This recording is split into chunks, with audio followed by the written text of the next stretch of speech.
Pierre-Auguste Renoir was born February 25th in 1841 in Limoges, France. He had been a struggling painter as a young teenager, but as he became a young adult, his artistic skill had improved. He had even taken some free art and drawing classes provided by a city-sponsored art school. By 1864, he had been invited to an art exhibition in Paris, and again in 1865, which helped him to become more known in the art world. Once the war began between France and Germany, Renoir was drafted and had been forced to take a break from art. Although soon after he was drafted, he fell ill with dysentery and never actually participated in the war. After the war ended in 1871, Renoir went back to Paris. When he returned, he and his friends Pissarro, Monet, Cézanne, and Edgar Degas had all been put some of their artwork on display.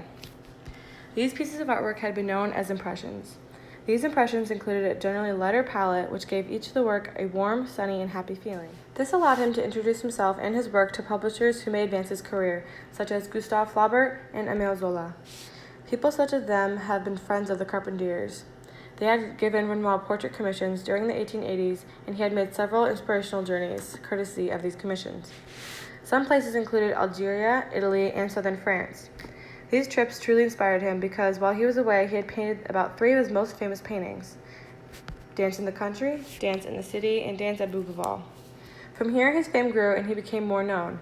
All his life, Renoir had always moved around and had always lived with family and friends, but never actually had a set home.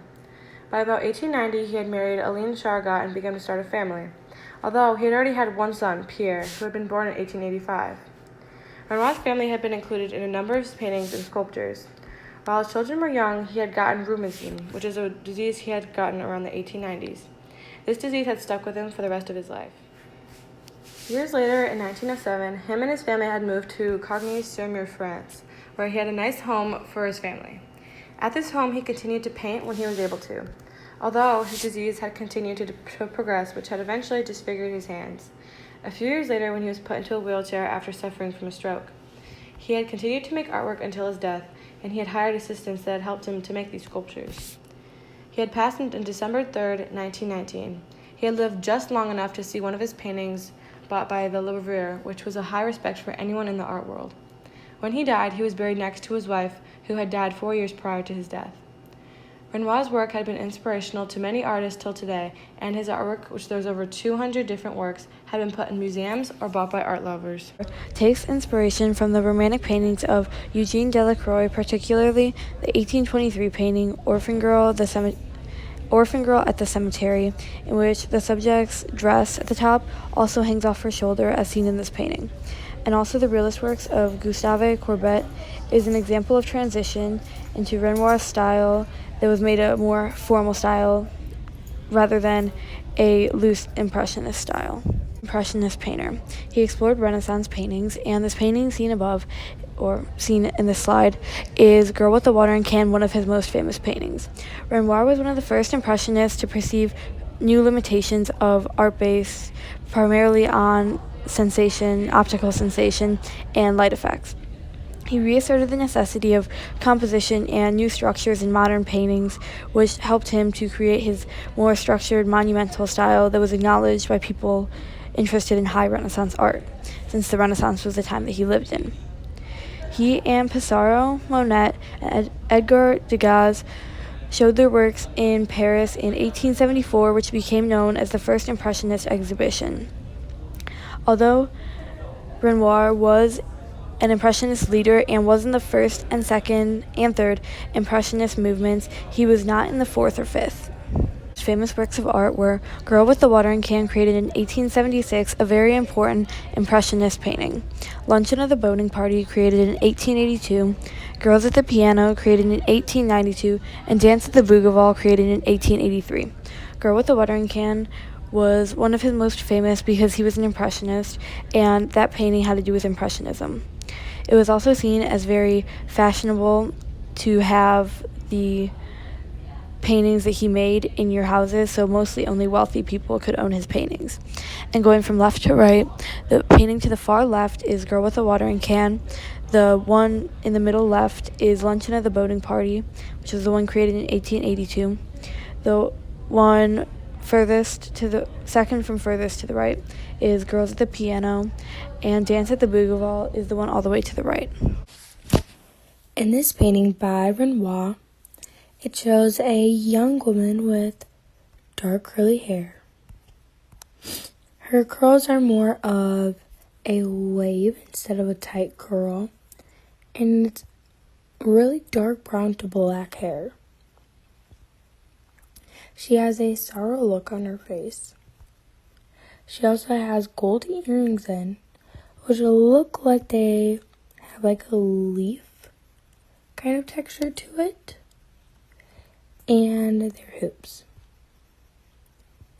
She has a white, like an off-white creamy color shirt that is coming off of her shoulder.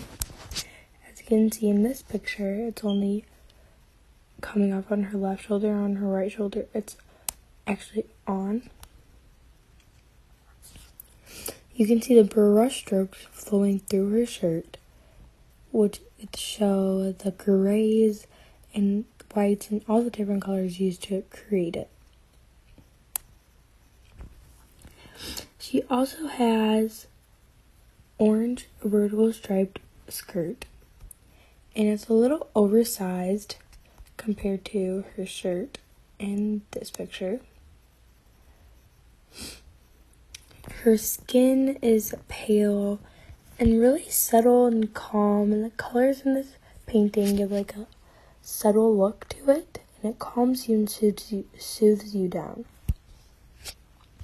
Her skin has mixtures of a white and a yellow undertone, as you can see here, and a white here. But then in her face, you can see pink colors, as if she has like blush on, or if she's just like a little pale. In this picture, you can see her knuckles also have the red coloring to them. She's also slouched over.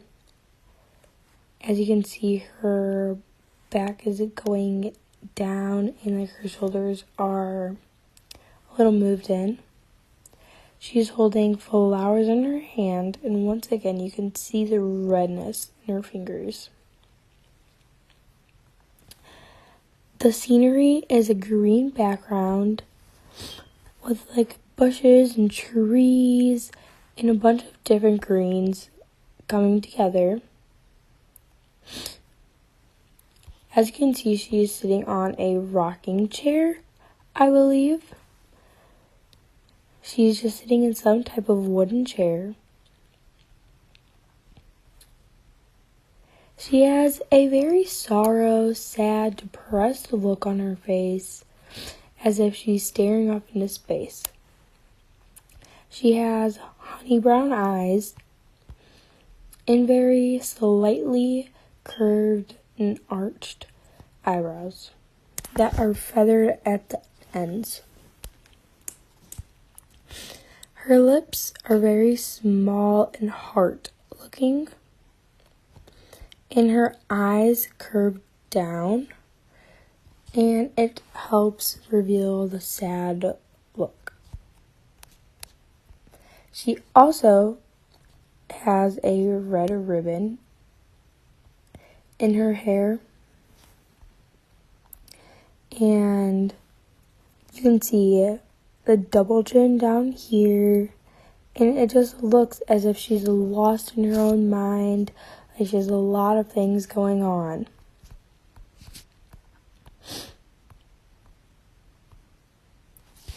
There are complementary orangish reddish color in her skirt and the green in the background, since green and red seen in the ribbon, are complementary colors since they are opposite on the color wheel.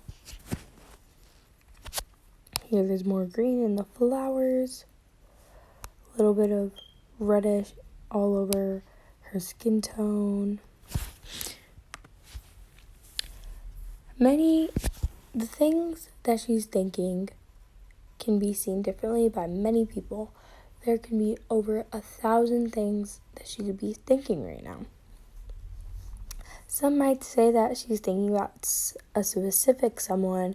She's thinking about events that have happened in the past, or she's just staring off thinking about life. Or maybe she's just tired, wants to give up, or maybe it's deeper than that. Maybe someone died, or it's just simple, she's bored. She doesn't have anything to do. She's just sitting there and getting lost in her mind. Or she could be insecure, thinking about things that she doesn't like. Or maybe she could just fail the test and she doesn't know how to tell her mom, and she literally does not know what to do, because that's how I would be if I failed my test. I would just be staring off into space, confused. Or maybe she's letting her nerves get to her.